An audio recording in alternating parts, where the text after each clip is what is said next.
Salim Sab, on commence avec vous.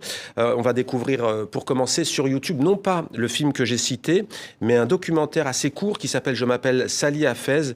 Vous revenez sur le braquage qu'a commis cette jeune femme en 2022. Pourquoi ?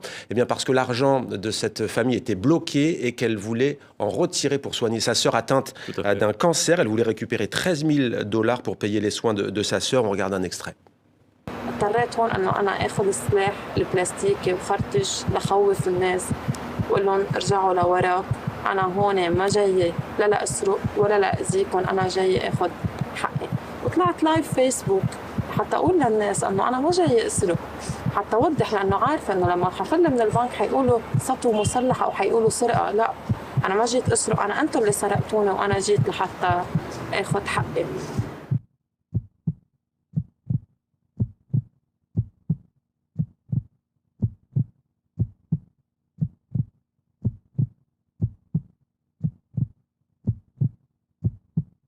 جبت المصاري وطلعت بطريقة من البنك. كنت أنا النية أني أنا سلم حالي، ولكن أحد الأشخاص كسر الإزاز وطلعت من الميل الثانية. ركضت وركضوا وراي، وصلت على البيت كانوا أخذين شاب من أصحابي ألقوا القبض عليه، وأنا ما قدروا أنه يلقوا القبض علي. Salim Sab, est-ce que vous avez d'abord des nouvelles de la sœur de Sali Hafez qui est donc atteinte d'un cancer ? Alors, sa sœur se soigne. Malheureusement, je n'ai pas plus de nouvelles sur son état de santé, mais je sais qu'elle a réussi à accéder à ses soins. Ouais. Où ça ? Alors, il me semble qu'ils l'ont fait voyager en Turquie dans un premier temps. Et elle continue à être soignée à Beyrouth. Alors, c'est une histoire qui montre comment l'injustice peut conduire au désespoir, mais aussi l'action, le passage à l'action. Est-ce que vous diriez que ce braquage, c'est une question de résistance, voire de désobéissance civile ? Bien sûr, et c'est surtout une question de survie, parce qu'elle a entrepris des démarches légales dans un premier temps pour pouvoir récupérer les économies qu'elle a épargnées. Une fois, deux fois, trois fois, elle a vu que ça donnait pas de suite. Et donc, un jour, elle a décidé, avec quelques complices, de se rendre à sa propre banque avec un pistolet factice. Et, elle a réussi à récupérer l'argent ? Elle a récupéré 13 000 $ sur les 20 000. D'accord. Et juste après, voilà, c'était un peu comme une icône au Liban. Justement, c'est vrai que c'est une affaire qui a eu un retentissement au Liban, mais aussi dans le monde. Elle a été soutenue par les Libanaises et les Libanais. Ah, tout à fait, clairement. Et il suffit de voir ce qui s'est passé la semaine d'après. C'est qu'il y a eu une demi-douzaine de braquages de ce genre qui ont eu lieu. Parce qu'elle a donné une espèce d'impulsion pour que les gens aillent récupérer leur argent et agissent, en main propre. Alors le mouvement continue, il y a eu des attaques de banques à Badaro, à Beyrouth ces derniers jours, d'autres saccagés à Tripoli, des routes coupées aussi dans la banlieue sud de Beyrouth. Concernant Badaro, il y a un membre du collectif Le Cri Déposant qui affirme que son action, c'est son groupe qui est derrière cette action. La livre libanaise s'effondre. Donc vous êtes posé une question, l'espoir est-il encore permis au Liban ? Vous en avez tiré un film, Toxic Hope. On va regarder sans plus attendre un extrait.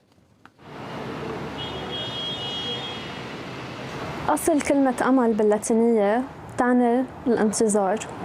فكيف يرتبط الأمل بالانتظار؟ انتظار شو؟ أو مين؟ قبل كل شيء انتظار كيف؟ هل هناك فرق بين الأمل والجرأة؟ بين الأمل والحلم؟ بين الأمل والإنكار؟ هل هو وهم؟ آلية دفاع؟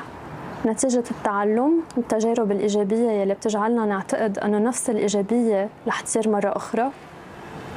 هل هيدا اعتقاد مضمون أو التواصل مع قوة إلهية أو حتى الحظ؟ Qu'est-ce que l'espoir ? Ça pourrait être un sujet de philosophie au baccalauréat, quel que soit l'endroit du monde. Salim Sab, qu'est-ce qui vous a frappé dans les réponses de vos interlocuteurs ? Là, on a une jeune femme qui commence par la racine latine du mot. Qu'est-ce qui vous a frappé ? Alors, je vais vous expliquer comment j'ai procédé en fait, pour faire ce documentaire. J'ai interviewé plusieurs personnes qui ont vécu différents événements au Liban, donc que ce soit la révolte d'octobre 2019, que ce soit l'explosion et l'après-explosion. Du port de Beyrouth. Voilà, ou bien même la guerre civile. J'ai interviewé mon propre père. Et j'ai voulu en tirer des réponses qui sont, malgré les crises, malgré les guerres, comment est-ce qu'on peut garder espoir. Et c'était un peu le fil conducteur du documentaire. Ouais. Moi, j'ai beaucoup aimé la question de... Allez-y, pardon, je vous coupe la personne que vous venez de voir, qui s'appelle Maria, elle est psychologue. D'accord. Et donc, je lui ai demandé que signifie la notion d'espoir en psychologie. Ouais. Et en effet, ça a un lien avec le changement, ça a un lien avec l'attente aussi, parce qu'on attend quelque chose. Ouais. Ce qui est magistral, je trouve, c'est qu'on a souvent parlé de résilience. Les Libanaises et les Libanais n'en peuvent plus de ce mot. Ça veut dire de se cantonner dans cette position comme ça, de douleur et de souffrance. Espoir, c'était quand même assez judicieux de l'interroger. Moi, ce qui m'a frappé, c'est que le collectif revient souvent dans le témoignage.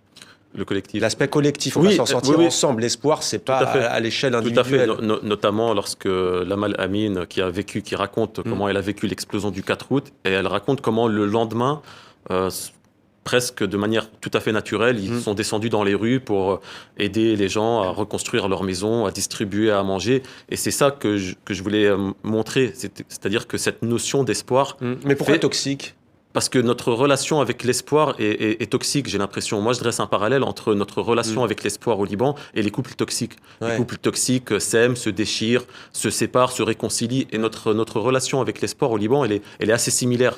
On garde espoir, et puis on voit que la crise s'éternise, on perd espoir, et puis d'un coup, il y a un événement comme la révolte d'octobre, et là, on sent un vent d'unité, et on récupère cet espoir, et puis le mouvement s'essouffle, et on perd espoir de nouveau. Et donc, il y a cette c'est un espoir toxique, et donc je l'ai appelé Toxic Hope.